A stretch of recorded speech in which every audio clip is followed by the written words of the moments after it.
Freedom from the noun. Knowledge, ಜ್ಞಾನ ಏನಿದೆ ಅದು ಬೆಂಕಿ ಥರ.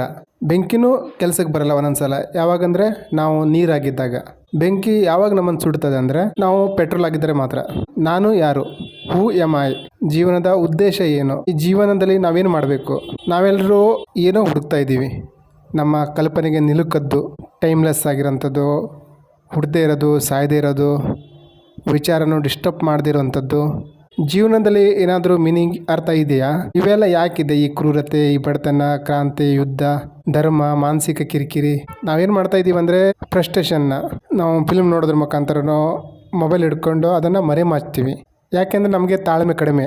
ನಾವು ಹುಡುಕ್ತಾ ಇರೋದು ನಮ್ಗೆ ಸಿಕ್ಕಿಲ್ಲ ಅಂದರೆ ನಾವು ಕೊನೆಗೆ ನಂಬಿಕೆ, ಫೇತ್, ಅದಕ್ಕೆ ಶರಣಾಗ್ಬಿಡ್ತೀವಿ. ಬಿಸ್ನೆಸ್ ಲಾಸ್ ಆಯಿತು ಅಂದರೆ ನಮ್ಮ ಒಬ್ಬರು ಬಾಬಾ, ಗುರುಜಿ ಅಂತ ಹಿಡಿದ್ಬಿಟ್ಟು ಅವ್ರು ಕೊಡೋ ನಿಂಬೆಹಣ್ಣು, ತಾಯ್ತ, ಇದರಿಂದ ಸಕ್ಸಸ್ ಆಗಿಬಿಡ್ತೀವಿ ಅಂತ ಅಂದ್ಕೊಂಡಿರ್ತೀವಿ. ಹೇಗಾಗುತ್ತೋ ಗೊತ್ತಿಲ್ಲ. ನಂಬಿಕೆ, ಯಾರೋ ನಮ್ಮನ್ನು ಕಾಪಾಡ್ಲಿಕ್ಕೆ ಬರ್ತಾರೆ ದೇವ್ರ ರೂಪದಲ್ಲಿ ಅಂತ ಒಂದು ನಂಬಿಕೆ. ಬಿಸ್ನೆಸ್ ಲಾಸ್ ಆಯಿತು, ಮಾರ್ಕೆಟ್ ಸ್ಟಡಿ ಮಾಡಲ್ಲ, ರಿಸರ್ಚ್ ಮಾಡಲ್ಲ, ನಾನೇನು ತಪ್ಪು ಮಾಡಿದೆ, ಎಲ್ಲಿ ಮಿಸ್ಟೇಕ್ ಮಾಡಿದೆ ಅಂತ ಅರ್ಥ ಮಾಡ್ಕೊಳ್ಳಲ್ಲ.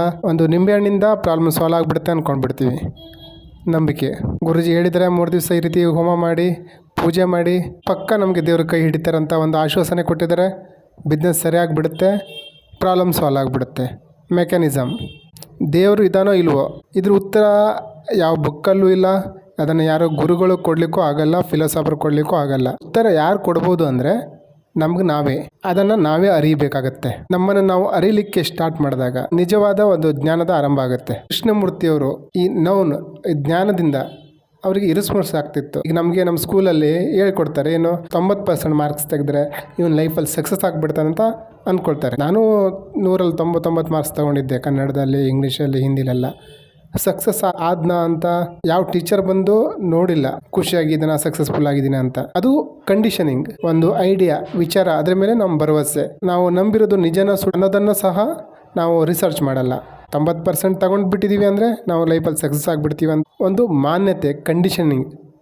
ಇದನ್ನು ಕೃಷ್ಣಮೂರ್ತಿ ಅವರು ಪ್ಯಾಟರ್ನ್ ಅಂತ ಹೇಳ್ತಾರೆ. ಒಬ್ಬನ ಮಾರ್ಕ್ಸ್ ಕಾರ್ಡ್ ನೋಡಿ ಇವನು ಮುಂದೆ ಸಕ್ಸಸ್ ಆಗ್ತಾನಂತ ಗೆಸ್ ಮಾಡ್ತಿರಲ್ಲ, ಅದು 100% ತಪ್ಪಾಗಿರುತ್ತೆ. ಕಂಡೀಷನಿಂಗ್ ಅನ್ನೋದು ಒಂದು ದಾರದ ಥರ. ಇದಾಗಬೇಕು, ಇದಾದಮೇಲೆ ಹೀಗಾಗಬೇಕು ಅಂತ ಮೈಂಡ್ ಜೊತೆ ನಾವು ಕಟ್ಕೊಳ್ಳೋಂಥದ್ದು. ಈಗಲೂ ಎಷ್ಟೋ ಜನ ಪರ್ಸೆಂಟೇಜ್ ಚೆನ್ನಾಗಿ ತಗೊಂಡವರು, ಇವರು ಹಿಂಗೆ ಮಾಡ್ಬೋದು, ಸಾಧನೆ ಮಾಡ್ಬೋದು ಅಂದ್ಕೊಂಡವರೆಲ್ಲ ಈಗಲೂ ಕೆಲಸ ಇಲ್ಲದೆ, ಕೆಲಸಕ್ಕೆ ಟ್ರೈ ಮಾಡಿ ಕೊನೆ ಕೈಯಲ್ಲಿ ಇಷ್ಟಪಟ್ಟಂಥ ಕೆಲಸ ಸಿಗದೆ ಮನೇಲಿ ಕೂತವರು ಸುಮಾರು ಜನ ಇದ್ದಾರೆ. ಏನು ಕೆಲಸನೇ ಮಾಡ್ತಾ ಇಲ್ಲ ಅಂಥವ್ರು ನನಗೂ ಗೊತ್ತು. ಅವರ ಕಂಡೀಷನಿಂಗ್ ಯಾವ ರೀತಿಯಾಗಿದ್ದಂದರೆ, ಈ ಕೆಲಸ ಇಷ್ಟು ಓದಿದ್ದೀನಿ, ಈ ಥರ ಕೆಲಸ ಬರಬೇಕು, ನಂಬಿಕೆ, ಮಾನ್ಯತೆ. ಅದು ಸಿಕ್ಕಿಲ್ಲ ಅಂದರೆ ಆರಾಮಾಗಿ ಇದ್ಬಿಡ್ತಾರೆ. ನಾವು ನಮ್ಮನ್ನು ಕೇಳಬೇಕಾಗಿರುವಂಥ ಪ್ರಶ್ನೆ, ಆ ದಾರನ ಕತ್ತರಿಸ್ಬೋದಾ? ಕತ್ತರಿಸೋದ್ರೆ ಹೇಗೆ? ಕೃಷ್ಣಮೂರ್ತಿ ಏನು ಹೇಳ್ತಾರೆ ಅಂದರೆ, ಕಂಡೀಷನಿಂಗ್ ಇದನ್ನು ನೀವು ಕತ್ತರಿಸೋ ಅವಶ್ಯಕತೆ ಇಲ್ಲ. ನಿಮಗೆ ಗೊತ್ತಾದರೆ, ಜಾಗೃತ ಆದರೆ ಸಾಕು. ನೋಡ್ಲಿಕ್ಕೆ ಕಲೀರಿ ಅಂತ. ಗಮನಿಸಿದ್ರೆ ದಾರ ಕಟ್ ಮಾಡ್ದಂಗೆ. When the maker of the problem is not there in the mind, ಆವಾಗ ನಾವು ಶಾಂತ ಆಗ್ತೀವಿ. ಪ್ರಾಬ್ಲಮ್ ಕ್ರಿಯೇಟ್ ಮಾಡುವ ಫ್ಯಾಕ್ಟ್ರಿ ಮುಂದೇನಾಗ್ಬೋದು, ನನ್ನ ಜೀವನ ಹೇಗಾಗ್ಬೋದು, ಇದನ್ನೆಲ್ಲ ಸಾಲ ಹೇಗೆ ತೀರಿಸೋದು, ಸಕ್ಸಸ್ಫುಲ್ ಹೇಗಾಗೋದು, ಈ ರೀತಿಯ ವಿಚಾರನ ಬಿಟ್ಟು ಈ ಪ್ರೆಸೆಂಟ್ ಮೂಮೆಂಟ್ನ, ಈ ಕ್ಷಣನ ಗಮನಿಸೋದನ್ನು ಕಲಿಬೇಕು. ಒಬ್ಬ ವ್ಯಕ್ತಿ ಏನು ಹುಡುಕ್ತಾ ಇದ್ದಾನೆ? ಪರಮಾತ್ಮ, ಶಾಂತಿ, ನೆಮ್ಮದಿ. ಆದರೆ ಏನಾಗಿದೆ ಅಂದರೆ, ನಾವು ಹುಡುಕ್ತಾ ಅಂಧವಿಶ್ವಾಸನ ಜಮೆ ಮಾಡ್ತಾ ಇದ್ದೀವಿ. ಏನನ್ನು ನಾವು ಅನುಭವಿಸ್ಬೇಕು, ಏನು ದೈವತ್ವ, ಸತ್ಯ, ರಿಯಾಲಿಟಿ, ಅದ್ರ ಬಗ್ಗೆ ನಾವು ವಿಚಾರ ಹಿಡ್ಕೊಂಡಿದ್ದೀವಿ. ಪರಿಣಾಮ ನಾವು ಐಡಿಯಾನ ಪೂಜೆ ಮಾಡ್ತಾ ಇದ್ದೀವಿ, ಆರಾಧನೆ ಮಾಡ್ತಾ ಇದ್ದೀವಿ. ಅನುಭವ ಆಗಿಲ್ಲ, ಆದರೆ ವಿಚಾರದ ಪೂಜೆ ನಡೀತಾ ಇದೆ. ಹುಡುಕಾಟ ತಪ್ಪಲ್ಲ, ಆದರೆ ಕೈಗೆ ಸಿಕ್ಕಿದ ಐಡಿಯಾನ ಪೂಜೆ ಮಾಡ್ತಾ ಇರೋದು ತಪ್ಪು. ಮಾನ್ಯತೆ ಅಂದರೆ ಸೆಕೆಂಡ್ ಹ್ಯಾಂಡ್ ಆಗಿ ತಗೋತಾ ಇದ್ದೀವಿ. ಸತ್ಯದ ಅನುಭವ ಆಗಿಲ್ಲ, ಯಾರು ಗುರುಗಳು ಹೇಳಿದ್ರು ಅಂತ ನಾವು ಮಾಡ್ತಾ ಇದ್ದೀವಿ. ನಮ್ಮ ಅರಿವಿಗೆ ಇನ್ನೂ ಬಂದಿಲ್ಲ. ಸತ್ಯನ ಮಂತ್ರ ಪಠಣದಿಂದ, ಪ್ರಾರ್ಥನೆ ಮುಖಾಂತರ ನಾವು ನೋಡ್ಲಿಕ್ಕೆ ಬಯಸ್ತಾ ಇದ್ದೀವಿ. ಸ್ವಯಂನ ಅರಿತುಕೊಳ್ಳೋದು ಹೇಗೆ? ಒಳಗಿನ ಸೌಂದರ್ಯದ ಜೊತೆ ಒಂದಾಗೋದು ಹೇಗೆ? ಅಬ್ಸರ್ವೇಷನ್. ಸತ್ಯದ ಏನು ಐಡಿಯಾ ಇದೆ, ಏನು ಐಡಿಯಾ ಮಾಡ್ಕೊಂಡಿದ್ದೀವಿ, ಅದನ್ನು ಗಮನಿಸಿದಾಗ ಅದರ ನಿರರ್ಥಕತೆ ಗೊತ್ತಾದರೆ ಪ್ರಜ್ಞೆ, ಜ್ಞಾನ ಬಂದಂಗೆ. ನಾವು ಏನೂ ಬಿಡುವ ಅವಶ್ಯಕತೆ ಇಲ್ಲ, ಅದೇ ಬಿಟ್ಟು ಹೋಗ್ತದೆ. ನಾವೇನು ಕಟ್ಟುಪಾಡುಗಳಿಗೆ ಎನರ್ಜಿ ವೇಸ್ಟ್ ಮಾಡ್ತಾಯಿದ್ದೀವಿ. ಆ ಎನರ್ಜಿ ಒಗ್ಗಟ್ಟಾಗ್ಲಿಕ್ಕೆ ಸ್ಟಾರ್ಟ್ ಆದರೆ ನಾವು ಪ್ರಜ್ಞಾಪೂರ್ವಕವಾಗಿ ಸತ್ಯದ ಕಡೆ ಹೋಗಲಿಕ್ಕೆ ಸಹಾಯ ಮಾಡ್ತದೆ. ನಾವೇನಿವತ್ತು ಆ ದೇವರು, ಈ ದೇವರು ಅಂತ ಪೂಜೆ ಮಾಡ್ತಾ ಇದ್ದೀವಿ, ಅದು ಐಡಿಯಾ. ಸತ್ಯನ ಐಡಿಯಾ ಮೂಲಕ ನೋಡಲಿಕ್ಕಾಗಲ್ಲ. ಸತ್ಯದ ಬಗ್ಗೆ ನಾಲೆಜ್ ಕೂಡಿಸ್ಕೊಳ್ಳೋದೇ ಬೇರೆ, ಸತ್ಯನ ನೋಡೋದೇ ಬೇರೆ. ಎರಡಕ್ಕೂ ವ್ಯತ್ಯಾಸ ಇದೆ. ನಮಗೆಲ್ಲ ಗೊತ್ತಿದೆ. ದೇವರಂದರೆ ನಾವು ಹೇಳ್ತೀವಿ, ಕುಂಡಲಿನಿ ಏನಂದರೆ ಹೇಳ್ತೀವಿ, ಆತ್ಮ ಪರಮಾತ್ಮ ಎಲ್ಲ ನಮ್ಗೆ ಗೊತ್ತಿದೆ, ಅನುಭವ ಆಗಿದೆಯಾ? ನಾವು ಏನಾದರೂ ಚಿಂತೆ ದುಃಖ ಬಂದರೆ ನಾವು ಅದ್ರ ಬಗ್ಗೆ ಅರ್ಥ ಮಾಡ್ಕೊಳಿಕ್ಕೆ ನೋಡಲ್ಲ, ಓಡೋಗ್ತೀವಿ, ಅಲ್ಲಿಂದ ತಪ್ಪಿಸ್ಕೋತೀವಿ, ಯಾವುದೋ ದೇವ್ರಿಗೆ ಹರಕೆ ಕಟ್ಕೊಳ್ತೀವಿ, ಸರಿ ಅದ್ರ ಮೂಲಕ ಸರಿ ಆಗಬೇಕು ಅಂದ್ಕೊಳ್ತೀವಿ. ನಾವು ಸತ್ಯದ ಜೊತೆ ಮುಖಾಮುಖಿ ಮಾಡಲ್ಲ, ತಪ್ಪಿಸ್ಕೊಳ್ತೀವಿ, ನಮ್ಮ ಕೋಪ ಬಂದ ಸಮೇತ ಅಷ್ಟೇ, ನಾವು ಏನೇನೋ ಹೊಡೆದಾಕ್ತೀವಿ, ತೆಗೆದುಬಿಟ್ಟು ಸಂಬಂಧ ಹಾಳು ಮಾಡ್ಕೊಳ್ತೀವಿ. ಆ ಕೋಪನ ಗಮನಿಸಲ್ಲ, ಯಾಕೆ ಬಂತು, ಯಾವ ಕಾರಣಕ್ಕೆ ಬಂತು, ಯಾವ ಆಸೆ ಹಿಡ್ಕೊಂಡಿದ್ದೆ, ಏನಕ್ಕೆ ಟ್ರಿಗರ್ ಅದೇ, ಅದ್ರ ಬಗ್ಗೆ ನಾವು ಅರ್ಥ ಮಾಡ್ಕೊಳ್ಳಲ್ಲ. ಆಣೆ ಪ್ರಮಾಣ ಮಾಡಿಬಿಡ್ತೀವಿ ನಾಳೆಯಿಂದ ಕೋಪ ಮಾಡ್ಕೊಳ್ಳಲ್ಲ ಅಂತ. ಬಟ್ ಆಗುತ್ತಾ ಅದರ ರೀತಿ? ಕೋಪನ ಕಂಟ್ರೋಲ್ ಮಾಡಬೇಕಂದ್ರೆ ಸಮೇತ ಆ ಟೈಮಲ್ಲಿ ಆ ಕೋಪ ಬಂದಾಗಲೇ ಅಬ್ಸರ್ವ್ ಮಾಡಬೇಕು, ಏನಾಗ್ತಾ ಇದೆ, ಏನಕ್ಕೆ ನನಗೆ ಕೋಪ ಬರ್ತಾ ಇದೆ, ಯಾವ ಆಸೆಯಿಂದ ಓಡ್ತಾ ಇದ್ದೀನಿ, ಯಾವ ಮಾತು ನನಗೆ ಟ್ರಿಗರ್ ಆಯಿತು, ಹರ್ಟ್ ಆಯಿತು, ಮನಸ್ಸಿಗೆ ನೋವಾಯಿತು, ಅಲ್ಲಿ ನೀವು ನೋಡೋದನ್ನು ಕಲ್ತ್ಕೊಂಡ್ಬಿಟ್ರೆ ನೆಕ್ಸ್ಟ್ ನಿಮ್ಗೆ ಕೋಪ ಬರಲ್ಲ. ಹಾಗಂತ ಆಣೆ ಪ್ರಮಾಣ ಮಾಡಬೇಕಂತಲೂ ಏನೂ ಇಲ್ಲ, ಬರಲ್ಲ. ಮಾನ್ಯತೆ ಜೊತೆ ಇದ್ದವರು ಈಗಾಗಲೇ ಐಡಿಯಾ, ಮಾನ್ಯತೆ, ನಾವು ಹಿಂದೂ ಆಗಿದ್ದರೆ ನಮಗೆ ಹನುಮಂತ, ರಾಮ, ಕೃಷ್ಣ ಇಂಥವ್ರನ್ನೇ ನೋಡ್ತೀವಿ ನಾವು ಧ್ಯಾನದಲ್ಲೂ ಸಮೇತ. ಯಾಕಂದರೆ ಒಂದು ಐಡಿಯಾ ಹಿಂದೆ ಮಾಡ್ತಾಯಿದ್ದೀವಿ. ಸತ್ಯನ ಐಡಿಯಾ ಮೂಲಕ ನೋಡೋದಲ್ಲ, ರಿಯಲ್ ಆಗಿ ನೋಡಬೇಕು. ಸತ್ಯದ ಬಗ್ಗೆ ನಾಲೆಜ್ ಕೊಡಿಸೋದು, ಸತ್ಯನ ನೋಡೋದು ಎರಡೂ ಬೇರೆ ಬೇರೆ ವ್ಯತ್ಯಾಸ ಇದೆ. ಸ್ವಯಂನ ಅರ್ಥ ಮಾಡಿಕೊಳ್ಳೋದು, ಅರಿಯೋದು, ಜ್ಞಾನ ಕೊಡಿಸ್ಕೊಂಡು ಆಗಲ್ಲ.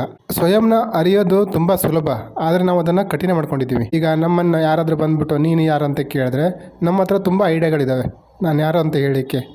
ಒಬ್ಬ ಡಾಕ್ಟರು, ಪೊಲೀಸು, ಲಾಯರು ಈಗ ಹೇಳ್ಬಿಟ್ಟು ನಾವು ನಮ್ಗೆ ಸಮಾಧಾನ ಮಾಡ್ಕೋಬೋದು. ಆದರೆ ಒಳಗಡೆಯಿಂದ ನಾಲೆಜ್ ಈಸ್ ಪವರ್ ಅಂತ ನಂಬಿದ್ದೇವೆ. ಅಂದರೆ ಜ್ಞಾನ ಇದ್ದರೆ ಒಬ್ಬರನ್ನ ಮೆಟ್ಟಿ ಮೇಲೆ ಹೋಗ್ಬೋದು ಅಂತ ಅಂದ್ಕೊಂಡಿದ್ದೀವಿ. ಆದರೆ ಜ್ಞಾನಕ್ಕೆ ಅದರದ ಒಂದು ಸೀಮೆ ಇದೆ. ಜ್ಞಾನದಿಂದ ಶಕ್ತಿ ಹೆಚ್ಚುತ್ತದೆ, ಆದರೆ ಸತ್ಯ, ಅರಿವು, ಶಾಂತಿ, ಪ್ರೇಮ ಇವೆಲ್ಲ ಸಿಗಲ್ಲ. ಇವೆಲ್ಲ ಬೇರೆ ಪ್ರಜ್ಞಾಪೂರ್ವಕವಾಗಿದ್ದಾಗ ಮಾತ್ರ ಸಿಗೋವಂಥದ್ದು. ಜ್ಞಾನನ ಒಗ್ಗಡಿಸ್ಕೊಂಡು ಅಷ್ಟೇನು ಪ್ರಯೋಜನ ಇಲ್ಲ. ಇದು ಸಹ ಒಂದು ಐಡಿಯಾ. ಈಗ ನೀವು ನಿಮ್ಮ ಉಸಿರನ್ನು ಒಳಗಡೆ ತಗೊಳ್ಳಿ, ಹೊರಗಡೆ ಬಿಡಿ ಅಂತ ಹೇಳಿದ್ರೆ ಅದು ಜ್ಞಾನ. ನೀವು ಮಾಡಿದ್ರೆ ಅದು ತಕ್ಷಣ ಅನುಭವಿಸ್ಬೋದು. ಒಬ್ಬೊಬ್ಬರಿಗೆ ಒಂದೊಂಥರ ತಲೆ ಬಿಸಿ, ಟೆನ್ಷನು, ಹ್ಯಾಬಿಟು, ಸಮಸ್ಯೆ ಇರ್ತದೆ.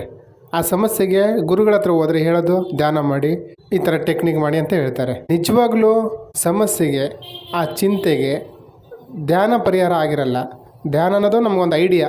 ಸಮಸ್ಯೆಗೆ ಕಾರಣ ಏನು ಅದನ್ನು ತಿಳ್ಕೊಂಡು ಅಲ್ಲಿ ಸರಿ ಮಾಡಬೇಕೇ ಹೊರತು ನಾವು ಧ್ಯಾನ, ಪೂಜೆ, ಪುನಸ್ಕಾರದಿಂದ ಪರಿಹಾರ ಸಾಧ್ಯ ಆಗಲ್ಲ. ಧ್ಯಾನದಲ್ಲೂ ಸಮೇತ ನಾವು ನಮ್ಮ ಕಲ್ಪನೆ, ಲೈಟ್ ಬಂತು, ಮೂರನೇ ಕಣ್ಣು ಓಪನ್ ಆಯಿತು, ಕುಂಡಲಿನಿ ಓಪನ್ ಆಯಿತು, ಇವೆಲ್ಲ ಐಡಿಯಾ ಹಿಂದೆ ಓಡ್ತೀವಿ. ಧ್ಯಾನ ಆಗುತ್ತಾ ಇಲ್ವೋ, ಕುಂಡಲಿನಿ ಓಪನ್ ಆಗುತ್ತಾ ಇಲ್ವೋ, ಚಿಂತೆಯಿಂದಂತೂ ದೂರ ಆಗಲ್ಲ. ಇದು ಮಾತ್ರ ಸ್ಪಷ್ಟ. ಯಾಕೆಂದರೆ ನಮ್ಮ ದೃಷ್ಟಿ ಆ ಚಿಂತೆ ಮೇಲೆ ಇಲ್ಲ, ಆ ಸಮಸ್ಯೆ ಮೇಲೆ ಇಟ್ಟಿಲ್ಲ. ಬೇರೆನೋ ಐಡಿಯಾ ಮುಖಾಂತರ ನಾವು ಜಂಪ್ ಮಾಡ್ತಾ ಇದ್ದೀವಿ. ನಾವು ದುಃಖದಿಂದ ಓಡ್ತಾ ಇದ್ದೀವಿ, ಸುಖದ ಆ್ಯಕ್ಟಿಂಗ್ ಮಾಡ್ತಾ ಇದ್ದೀವಿ. ಆ ದುಃಖನ ನೋಡಲ್ಲ, ಅದರಿಂದ ಆ ದುಃಖನೂ ದೂರ ಆಗಲ್ಲ. ದುಃಖ ಬಂದಾಗ ನಾವು ಐಡಿಯಾ ಹಿಂದೆ, ಮಾನ್ಯತೆ ಹಿಂದೆ ಓಡಿ ದೇವ್ರು ಸರಿ ಮಾಡ್ತಾರೆ ಅಥವಾ ನಾನು ಅದು ಜ್ಞಾನಿ ಆಗಿಬಿಟ್ರೆ ಅದೆಲ್ಲ ಸರಿ ಆಗಿಬಿಡುತ್ತೆ ಅಂದ್ಕೊಳ್ತೀವಿ. ಅದು ಸಹ ಒಂದು ಐಡಿಯಾನೇ. ನಾವು ಈಗ ನಮ್ಮ ಜೀವನದಲ್ಲಿ ಏನು ನಡೀತಾ ಇದೆ, ಏನು ಘಟಿಸ್ತಾ ಇದೆ ಅದನ್ನು ನೋಡಲ್ಲ. ಕಲ್ಪನೆ, ಫ್ಯಾಂಟಸಿ ಏನು ಆಗಬೇಕೋ ಅದ್ರ ಹಿಂದೆ ಓಡ್ತಾ ಇರ್ತೀವಿ. ಬಿಕಮ್ಮಿಂಗ್ ಆಗ್ಲಿಕ್ಕೆ ನೋಡ್ತಾ ಇರ್ತೀವಿ. ನಾವು ನಮ್ಮನ್ನೇ ಅರ್ತಿಲ್ಲ, ಇನ್ನು ಪರಮಾತ್ಮನ ಅರಿಲಿಕ್ಕೆ ನೋಡ್ತಾ ಇದ್ದೀವಿ. ಇದು ಸಹ ನಮ್ಮ ಒಂದು ಕಲ್ಪನೆ. ನಮ್ಮನ್ನು ನಾವು ಅರ್ಥಕೊಳ್ಳೋದೇ ಧ್ಯಾನ. ಧ್ಯಾನ ಅಂದರೆ ನಮ್ಮನ್ನು ನಾವು ಅರ್ಥಕೊಳ್ಳೋದು. ಇದು ನಿಜವಾದ ಧ್ಯಾನ. ನಮ್ಗೆ ಹೆಂಗಂದ್ರೆ ಧ್ಯಾನ ಮಾಡಿ ವಿಚಾರ ಶೂನ್ಯ ಅವಸ್ಥೆಗೆ ತಲುಪಿ ಎಲ್ಲ ಸರಿ ಹೋಗ್ಬಿಡ್ತದೆ. ಇದು ನಮ್ಮ ಮಾನ್ಯತೆ. ನಾವು ಅಷ್ಟೇ ಇನ್ನು ಪ್ರೇಮದ ವಿಚಾರದಲ್ಲೂ ಅಷ್ಟೇ ಪ್ರೇಮದ ಬಗ್ಗೆ ಮಾತಾಡ್ತೀವಿ. ಪ್ರೇಮಿಸ್ಲಿಕ್ಕೆ, ಜನರನ್ನು ಪ್ರೀತಿಸಬೇಕು, ಒಳ್ಳೇದು ಮಾಡಬೇಕು ಅಂತ ಅವಕಾಶ ಸಿಕ್ಕಿದ್ರೆ ಅವರಿಂದ ನಾವು ಯಾವ ರೀತಿ ಲಾಭ ಮಾಡ್ಕೋಬೋದು ಅಂತ ಯೋಚಿಸ್ತೀವಿ ಹೊರತು ನಿಜವಾಗಲೂ ಮನಸ್ಫೂರ್ತಿಯಾಗಿ ನಿಸ್ವಾರ್ಥದಿಂದ ಪ್ರೀತಿ ಮಾಡ್ತೀವ. ಎಲ್ಲರನ್ನೂ ಪ್ರೀತಿಸಿ ಅಂತ ಬಾಯಲ್ಲಿ ಹೇಳೋದು ಬೇರೆ, ನಿಜವಾಗ್ಲೂ ಪ್ರೀತಿಸೋದು ಬೇರೆ. ನಮ್ಮ ಒಳಗಡೆ ಸ್ವಭಾವ ಬೇರೆ ರೀತಿ ಇದೆ. ಆದರೆ ಹೊರಗಡೆಯಿಂದ ಲೇಪನ, ಪ್ರೀತಿದು ಮುಖವಾಡ ಹಾಕ್ಕೊಂಡಿರ್ತೀವಿ. ಆವಾಗ ನಿಮಗೆ ಈ ಸತ್ಯ ನಿಮಗೆ ಗೊತ್ತಾಗ್ಲಿಕ್ಕೆ ಸ್ಟಾರ್ಟ್ ಆಗುತ್ತೋ ಆವತ್ತೇ ನಿಮ್ಮ ಜೀವನದಲ್ಲಿ ಕ್ರಾಂತಿ, ನಿಜವಾದ ಪ್ರೇಮದ ಉಗಮ, ಸ್ವಯಂನ ಹುಡುಕಾಟ ಸ್ಟಾರ್ಟ್ ಆಗುತ್ತೆ.